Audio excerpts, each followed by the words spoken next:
Last government అసలు ఇటువంటి దాని ఏమంటారు యాక్ట్లను కూడా చదువుకోకుండా ఎంత గుడ్డిగా ఇటువంటి జీవోలు ఇష్యూ చేసిందని చెప్పడానికి ఇది ఒక తార్కాణంగా మనం భావించవచ్చు. ఎందుకంటే యాక్చువల్ గా వీళ్ళని గ్రామ వార్డు మహిళా సంరక్షణ కార్యదర్శుల కింద ఇందాక సభ్యులు చెప్పినట్టుగా జీవో నెంబర్ MS నెంబర్ 129 ప్రకారం 2019లో వీళ్ళు నియమించడం జరిగింది అధ్యక్ష. ఓవరాల్ గా చూస్తే అధ్యక్ష వీళ్ళు 15,000 మంది రిక్రూట్మెంట్ చేస్తే అధ్యక్ష దగ్గర 13,815 మంది మహిళా సంరక్షణ కార్యదర్శుల కింద పనిచేసే పరిస్థితి ఉంది అధ్యక్ష. అందులో సుమారుగా 1,189 ఆటోమేటిక్ ఇంకా ఖాళీలు ఉన్నాయి అధ్యక్ష. అయితే 13,815 మందికి అధ్యక్ష 2021కి వచ్చేసరికి మళ్ళా జీవో నెంబర్ 60 ప్రకారం చేసుకుని వాళ్ళని ఒక మహిళా రక్షణ కార్యదర్శుల కింద వార్డు లేక గ్రామ మహిళా రక్షణ కార్యదర్శుల కింద మార్చి వాళ్ళకి ఒక సెపరేట్ జాబ్ చార్ట్ ఇచ్చారు అధ్యక్ష. జాబ్ చార్ట్ లో కూడా అధ్యక్ష చూస్తే పోలీస్ డిపార్ట్మెంట్ ఇందాక కోన రవికుమార్ గారి సభ్యులు చెప్పినట్టుగా ఒక చీఫ్ సెక్రటరీకి ఎన్ని బాధ్యతలు ఉంటాయి అన్ని బాధ్యతలు కూడా ఒక గ్రామ మహిళా సంరక్షణ కార్యదర్శికి అప్పచెప్పడం అనేది చూస్తేనే అధ్యక్ష లాస్ట్ గవర్నమెంట్ తాలూకు అవివేకం అనేది చాలా క్లియర్ గా అర్థమవుతుంది అధ్యక్ష. ఎందుకంటే అధ్యక్ష ఈ రోజు మనం ఇక్కడ చూసుకుంటే అధ్యక్ష పోలీస్ డిపార్ట్మెంట్ లో ఒక ఉద్యోగం సాధించాలంటే వాళ్ళు శారీరక దారుఢ్య పరీక్షలు వాళ్ళు నెగ్గాలి, రిటర్న్ టెస్ట్ వాళ్ళ ఎగ్జామ్ పాస్ అవ్వాలి, 9 months ట్రైనింగ్ కఠోరమైన ట్రైనింగ్ ఉంటుంది అధ్యక్ష.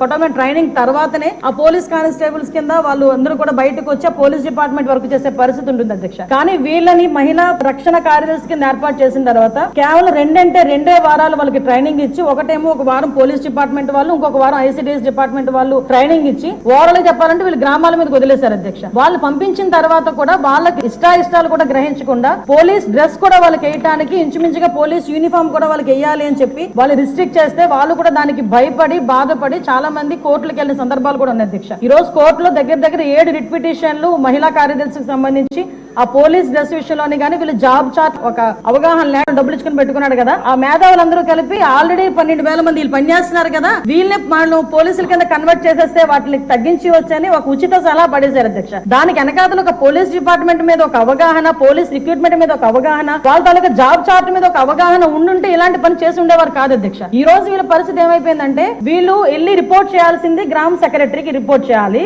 వీళ్ళ అడ్మినిస్ట్రేటివ్ పవర్స్ ఎక్కడ ఉంటాయంటే పోలీస్ డిపార్ట్మెంట్ దగ్గర ఉంటాయి, వీళ్ళకి జీతం ఇచ్చేదేమో MPDO, లీవ్ ఇచ్చేదేమో MPDO, మళ్ళా తిరిగి ఒకవేళ ట్రాన్స్ఫర్ అవ్వాలంటే డిపార్ట్మెంట్ కలెక్టర్ దగ్గరికి వెళ్ళాలి అధ్యక్ష. అంటే వీళ్ళకి సంబంధించి ఒక అథారిటేటివ్ ఆఫీసర్ ఒకరు కూడా లేక ఇన్ని డిపార్ట్మెంట్స్ తో పోనీ పైకి వచ్చిన తర్వాత పని చేద్దామంటే వీళ్ళు తాలూకా అంటే పైచి ఎంత పెరిగిపోయిందంటే లాస్ట్ గవర్నమెంట్ కి వీళ్ళ చేతే తక్కువ జీతాలు ఇచ్చి ఎక్కువ పని చేయించుకుందామని క్రైమ్ ఆఫ్ ఎఫెన్స్ దగ్గర కూడా కాపాడడానికి కూడా వీళ్ళు తీసుకెళ్లాలంట. నాన్ బెయిలబుల్ వారెంట్లకు సంబంధించి వీళ్ళు సపోర్ట్ చేయాలంట. అక్కడికి వెళ్లి మహిళా సంరక్షణ కార్యదర్శుల కింద మహిళా రక్షణ కార్యదర్శుల కింద అక్కడ ఉన్న అవగాహన కల్పించడం లేకపోతే ICDS సంబంధించి ఏదైనా మిడ్ డే మీల్స్ చూడడం అంతవరకు ఓకే. ఆఖరికి పోలీస్ డిపార్ట్మెంట్ కి వాళ్ళ ఇన్వెస్టిగేషన్ లోని కూడా వీళ్ళు హెల్ప్ తీసుకొని చేసుకునే పరిస్థితి కనిపించింది. లాస్ట్ గవర్నమెంట్ లో చాలా మంది మాతోనే మొరపెట్టుకున్నారు అధ్యక్ష. మేము ప్రతిపక్షంలో ఉండేటప్పుడు పోరాటాలు చేసేటప్పుడు మమ్మల్ని ఆపడానికి ఈ మహిళా కానిస్టేబుల్ తో పాటు మహిళా పోలీసులు కూడా పంపించేవారు. మేము అడిగే వాళ్ళు మీరెవరమ్మా మహిళా పోలీసా మహిళా కానిస్టేబుల్ అంటే మహిళా పోలీస్ అండి అని. ఇందులో విషయం ఏంటంటే అధ్యక్ష చాలా మంది ఏస్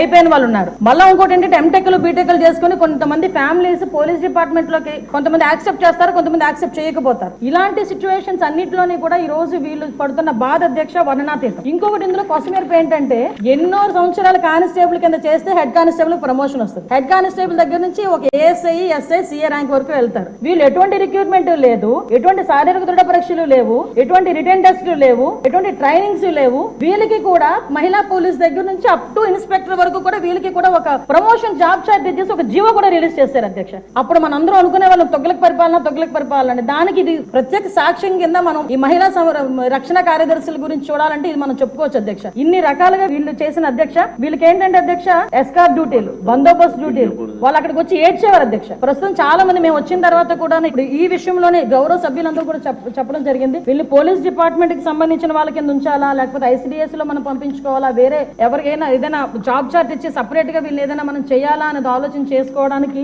ఒక సుదీర్ఘమైన చర్చ అయితే జరగాలి అధ్యక్ష. మేము చర్చిస్తాం అధ్యక్ష. నా అప్పీల్ ఏంటంటే ఇక్కడ గౌరవ సభ్యులందరూ ఉన్నారు, గౌరవ సభ్యులందరూ కూడా ఈ విషయంలోనే మనందరికీ కూడా అవగాహన ఉంది. ఈ గౌరవ సభ్యులందరూ కూడా ఈ విషయంలో ఈ మహిళా కార్యదర్శుల విషయంలో మనం ఏం చేస్తే వాళ్ళ సేవలు వినియోగించుకునేటట్టుగా ఉంటుందో గౌరవ సభ్యులు ఎవరైనా లిఖిత పూర్వకంగా మాకు సూచనలు సలహాలు ఇచ్చినా దాన్ని బేస్ చేసుకుని అదే విధంగా మనం డిపార్ట్మెంట్ వాళ్ళతో కూడా చర్చించి దీని మీద నిర్ణయం తీసుకుని యాజ్ ఎర్లీ యాజ్ పాసిబుల్ మహిళా సంరక్షణ కార్యదర్శులకి ఒక జాబ్ చార్ట్ ఇస్తామని చెప్పి మీ ద్వారా సభకు తెలియజేసుకుంటున్నాను అధ్యక్ష.